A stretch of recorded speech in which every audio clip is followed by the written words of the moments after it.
Hi, welcome to your 8-4 flip video. 8-4 is called solving equations using the distributive property.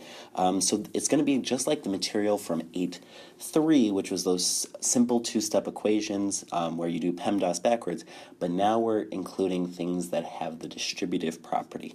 So we're going to look at this and do a couple of sample problems, but first I'd like to just quickly review the distributive property. If you are given an expression like this, 3x times the quantity 5 minus 2y, how do you use the distributive property where you're going to take that 3x and you're going to apply it to all the parts within the parentheses? So 3x times 5, and then there's a minus sign between them, so minus sign, and then 3x times 2y, which is 3x times 2y. And then we can simplify that. 3x times 5 is 15x. Keep that minus sign, and then 2y times 3x gives us 6xy. And then you're done. Algebraically, the distributive property looks like a times the quantity b plus c is equal to a times b plus a times c, or the exact same thing with a minus sign. So both of those together make up the distributive property using algebra, so use just variables. If we look at a more advanced example, like negative 3x times the quantity negative 5 times minus 4, we're going to still distribute that negative 3x, but now we have some options. So negative 3x times 5 is the easy one, and then there's a minus sign between the negative 5 and the 4, so I'm going to put a minus sign there. You have another option. You can do negative 3x times negative 5 plus, and why can I do a plus? Well, that's because there's a minus sign here. I can change that minus sign into either plus negative 4, so I can change the minus sign into a plus, or I could keep it as minus 4. There's really a plus, it's minus positive 4, but we don't write that plus sign, and we've gone over that. So you have two options. I'm a fan of doing the plus a negative. I think that's more helpful for you guys, especially those of you who struggle to keep track of positive and negatives. So if you do that, you get minus, now it's that negative 3x, and we changed it to minus positive, we kept it as minus positive 4, so it's negative 3x times positive 4, and that minus sign's at the outside.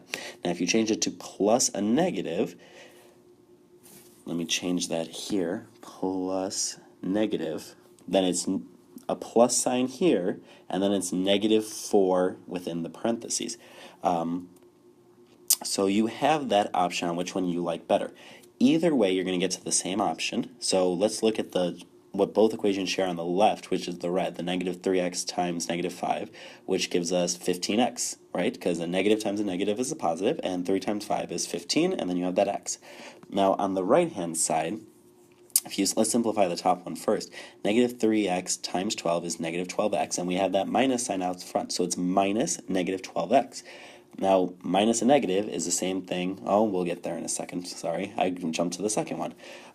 So negative 3x times negative 4 is just 12x, and there's a plus sign on the outside. Now, if we go back to the first one, minus negative 12x, subtracting a negative, same thing as adding a positive. So plus 12x. Now, you'll see that the top and the bottom row look exactly the same. They're both plus 12x. So it just shows you that no matter what you do, if you do it correctly, you should get to the right answer. So if you combine the pieces of the puzzle, you have the 15x and the plus 12x, you get 15x plus 12x, and that's your final answer. All right, let's look at an example like negative 4x, negative 4 times the quantity x plus 1/2 equals negative 20. So this is an example where you have the distributive property, and you have two options. You could either distribute or you could not distribute. I'm a fan of not distributing, but that's a personal preference. It's whatever works better for you. Certain problems are easier or harder to solve depending on whether or not you distribute. So we'll do one of each. So if we distribute, I'm just going to rewrite the problem.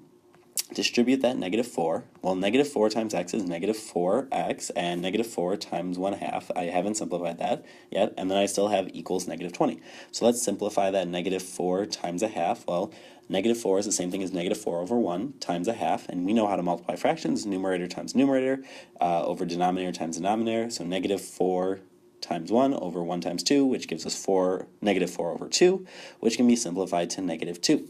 So you can simplify your equation to negative 4x plus negative 2 equals negative 20. Now, how do you get rid of addition by negative 2? Well, you're going to subtract negative 2 from both sides. And some of you might look at this line right here and say, well, isn't subtracting negative 2 the same thing as adding positive 2, right? Negative, negative, positive, positive.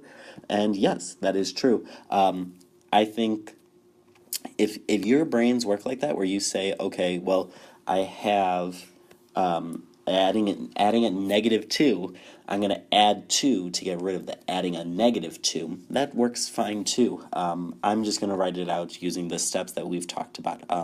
So that's why I have it like this.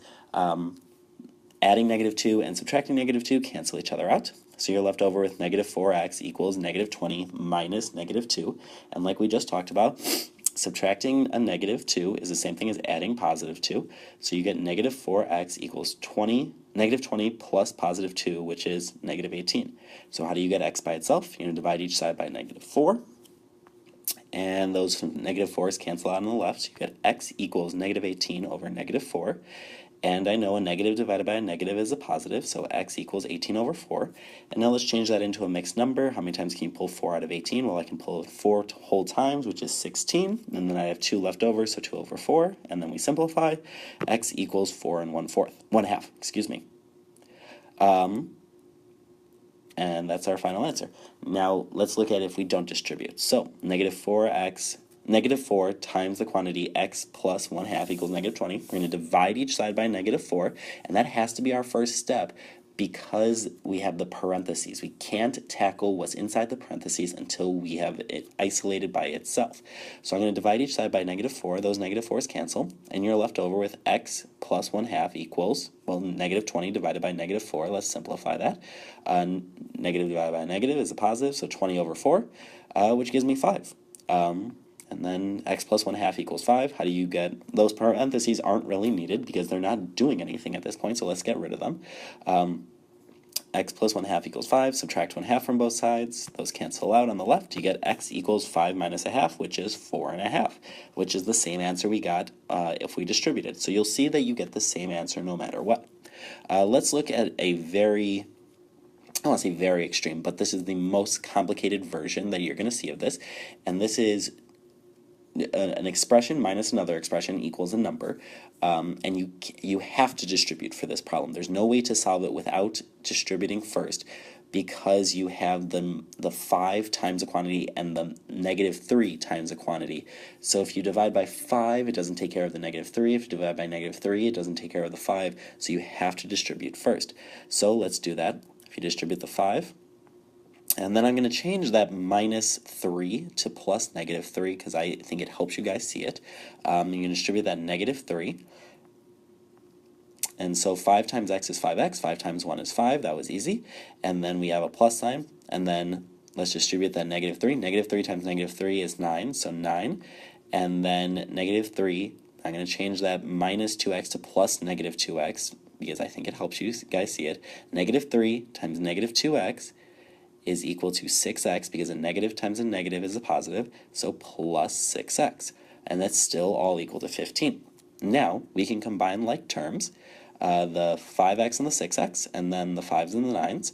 And I'm just going to rewrite it so the x's are together and the constants are together, and it's still all equal to 15. Well, 5x plus 6x equals 11x, and 5 plus 9 gives me 14, and that's still equal to 15. Now it's just a two-step equation. How do you get x by itself? I'm going to subtract 14 from both sides. Those cancel out on the left. We get 11x equals 1. And then how do you get x by itself? Well, x is being multiplied by 11. How do you undo multiplication by 11? You can divide both sides by 11. 11's on the left cancel out. X equals 1 over 11. All right. Now, how can you check your answer? Well, you're going to take it and you're going to take that x value and plug it back into your original equation. So that's what I did in the yellow, and all it is the original equation, but every time there was an x, I plugged in 1 over 11. And now we're just going to solve and see what happens. So, distribute the 5. 5 times 1 over 11 gives me 5 over 11, and 5 times 1 is 5. So that was the easy part. And now I'm going to change I'm gonna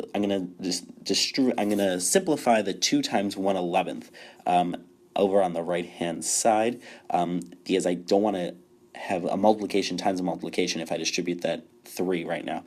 So 2 times 1/11 is 2 over 1 times 1/11, which gives me 2 over 11. So I'm going to replace the 2 times 1/11 with 2 over 11, and now I can distribute, and it's all still equal to 15. Now, you'll notice that I accidentally replaced those minus signs with plus signs, so I just went ahead and fixed that. And then I'm going to change the minus signs to plus a negative. So there is just a mistake of mine where I accidentally wrote a plus sign instead of a negative. They were supposed to be negatives, and now I'm changing those negatives to plus a negative to help us. Now we can distribute that -3. I'm going to change the minus sign in front of the 2 over 11 to plus -2. We're going to distribute that -3, and we get 5 over 11 plus 5, that doesn't change, and then -3 times -3 gives us 9, and -3 times -2 over 11, well, that's -3 over 1 times -2 over 11. Negative times negative is a positive, 3 times 2 is 6, 1 times 11 is 11, so -3 over 1 times -2 over 11 gives me 6 over 11. Alright, so now I have this whole expression is still equal to 15. I'm going to take that 5 over 11, I'm going to move it next to the 6 over 11, because then I have the pieces that are in terms of 11ths together, and they'll be a little bit easier to add, I think, if you see them visually close together. So I'm just going to move that piece. So I have 5 plus 9 over plus 6 over 11 plus 5 over 11, and that's still equal to 15. 9 plus 5 is 14. Now 6 11ths plus 5 11ths equals 11 11ths. Remember, when you add fractions, you leave the denominator alone and you just add or subtract the numerator, only if they have common denominators, which in this case they do, which is nice. So 6 plus 5 is 11, so I get 11 over 11. Now what's 11 divided by 11? Well, that's equal to 1. So 6 11ths plus 5 11ths is 1. So 14 plus 1. Now what's 14 plus 1? That's equal to 15. So you get 15 equals 15. I noticed one little mistake here. On this line, it should say equals 15 as well, because it's still technically equation.